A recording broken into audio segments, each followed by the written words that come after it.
Welcome, seekers of hidden knowledge, to the mystical realm of the occult. Delve into the secrets of the universe as we journey together into the enigmatic world of ancient wisdom. Brought to you by your guide through the shadows of enlightenment, Wisdom Rocker.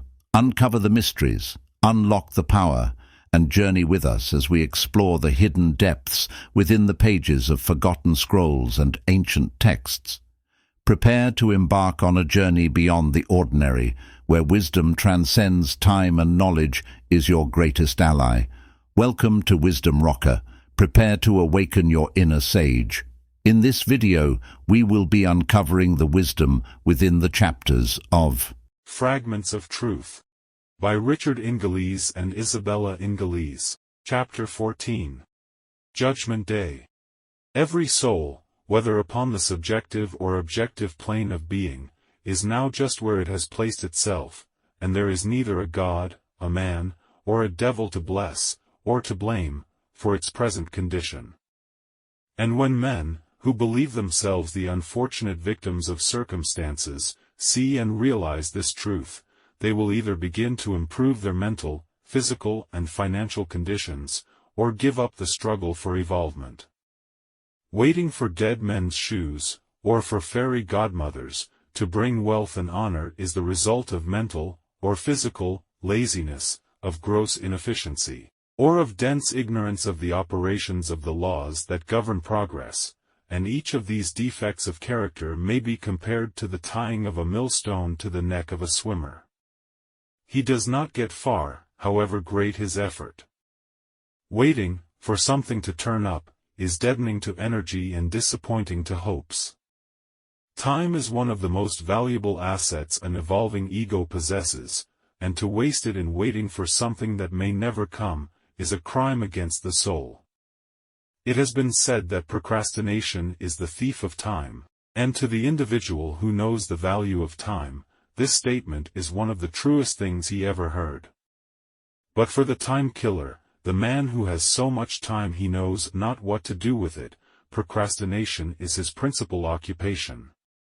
It is true he never attains, but there are many who do not wish to attain and prefer stultification because it is easy to get.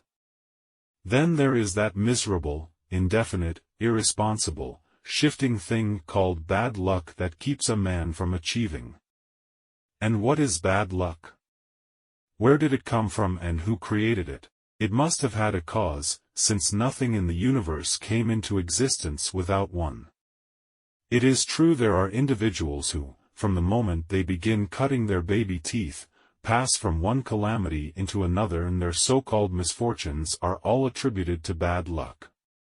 Then there is the man who shifts the cause of his misfortunes to the stars. He says he has had bad luck since he can remember anything, and has but recently discovered the cause, that his horoscope shows he was born under bad astrological conditions, and it has been the stars that have kept him from succeeding in life. He admits that his efforts have been spasmodic, because he had to watch his stars to avoid the accidents and disasters that might have come to him.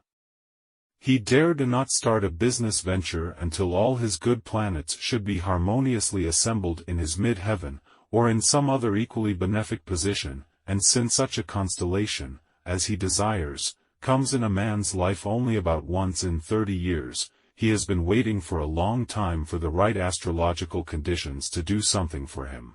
In the meantime, he has been too busy dodging the fiery bolts from Mars, the serpentine thrusts from Saturn and the sledgehammer blows from Uranus, to make any constructive efforts in his own behalf.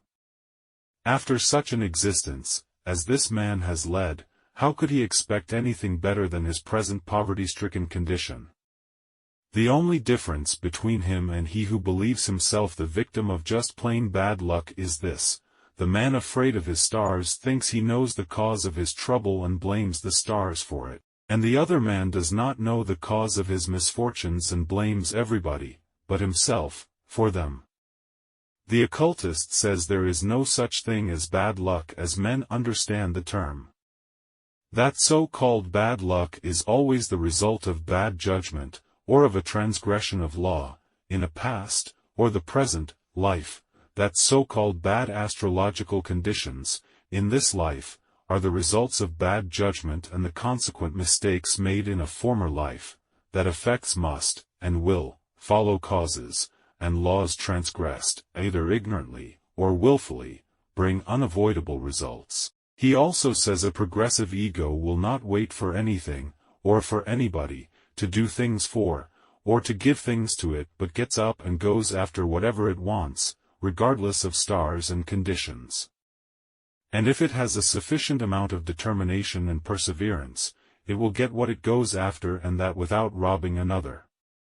But if it has not the necessary determination and perseverance required for performing such a dynamic feat, then it should begin at once to cultivate those qualities until they are gained. The only disgrace, attendant upon labor, is that of not doing it well, and since hands and feet and brain were made to use in the acquirement of knowledge, it is only possible for a soul to gain it through the use of those bodily attributes. If a woman is afraid of soiling her hands, or of breaking her fingernails, she will never get far in her search for knowledge.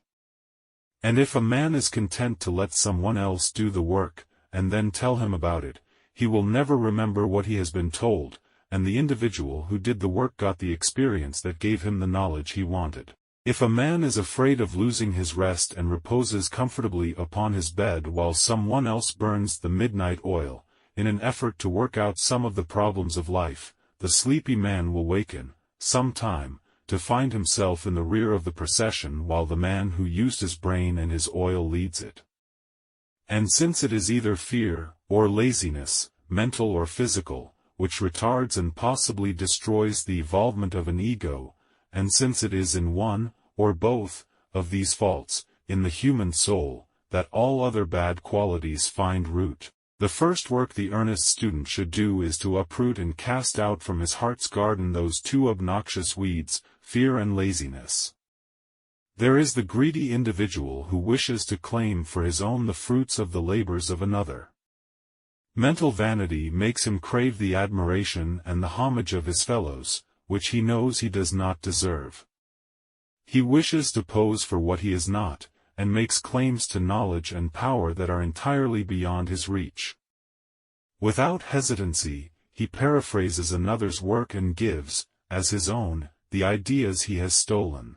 That individual is as great a thief as is he who steals a purse or an overcoat. The Nazarene occultist said, "Render therefore unto Caesar the things which are Caesar's, and unto God the things that are God's." And, according to the same principle, be sure that full credit is given to every other individual for what he has done. Make no false pretenses, for he who poses for what he is not, by his own pretensions, acknowledges his mental and spiritual poverty, and his dishonesty shall be exposed, for the time is here, now, when every individual, whether he be a churchman, a statesman, a politician, a leader of society, or a common laborer, shall be known for what he is and nothing more. Because of the iniquitous manner of living, the hands of the gods are being laid heavily upon the peoples of this earth. For they have sinned consciously and willfully against each other, and have called upon God to help them in their sinning.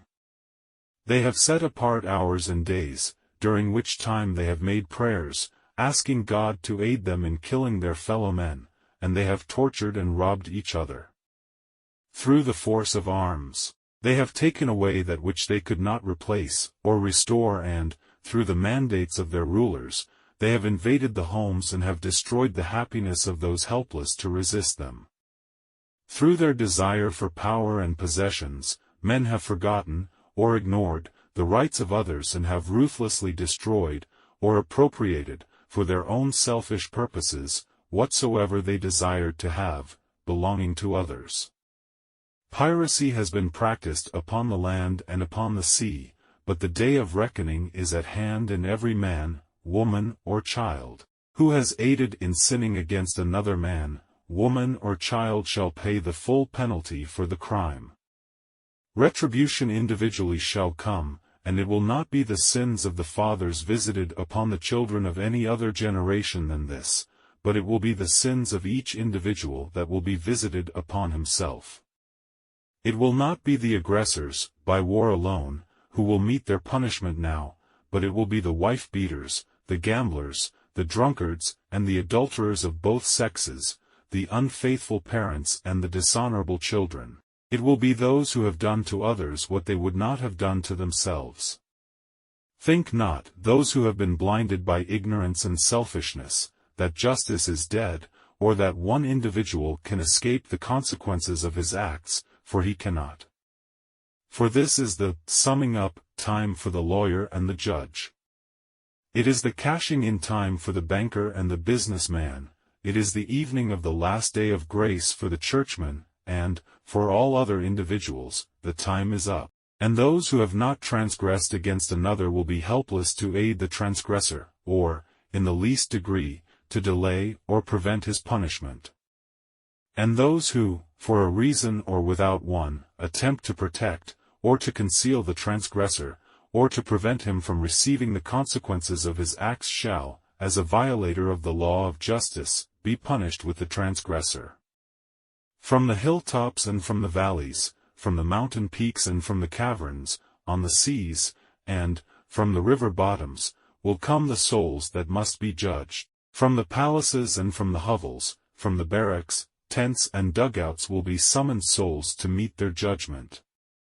And there will be no human witnesses needed to testify either for, or against, each soul, since each will bring the pictures made by his own thoughts and acts, upon the screen that he, himself, has created, and which envelopes him as a cloud, are printed every act, every purpose and desire both fulfilled and unfulfilled. Every hope and aspiration, every resolution made and broken, will be seen by those who read and judge each individual soul. Then there will be no caste, or class, no favored ones. The soul whose record is the best will stand the highest and will receive full credit for all that it deserves. There will be no man-made distinctions then. The king, the queen, the priest, the nun, the rich, the poor, will stand alike before that bar of justice, and the questions asked will be: What have you done to others? What measure have you meted to your fellows? What suffering have you caused? What happiness have you given? What has your influence been, and what was your example? Have your thoughts and deeds been constructive, or destructive, and which predominated in number and degree? For it is not alone what a soul believes that raises, or lowers, it in its evolvement, but what it does. And since every individual mind is a part of the great consciousness, ever seeking individual experiences through expression, whatever one part of it does to another part is done to what men call God. When the Nazarene said, Whatsoever ye have done to one of the least of these, ye have also done to me, he taught this truth, and it will not only be, What have you done to the other parts of the great consciousness, who have reached the human stage of action and understanding, but it will also be what have you done to every other part that is coming upward toward the human stage. It is the individualizing mind, or soul, who thinks independently for itself, whether it be that of a man, or of an animal, who will be held accountable in this great day of reckoning. And every thinking soul will be judged according to its real value and understanding. Then the learners will be deprived of their props and must stand for themselves, or fall, and the individual who has depended upon some strong character, to assume its responsibilities, will be made to realize that, for the remainder of its evolutionary journey, it must assume its own responsibilities and solve its own problems. After those days of judgment have passed, there will be no more prayers offered to God in which men will ask that they be made to do their duties.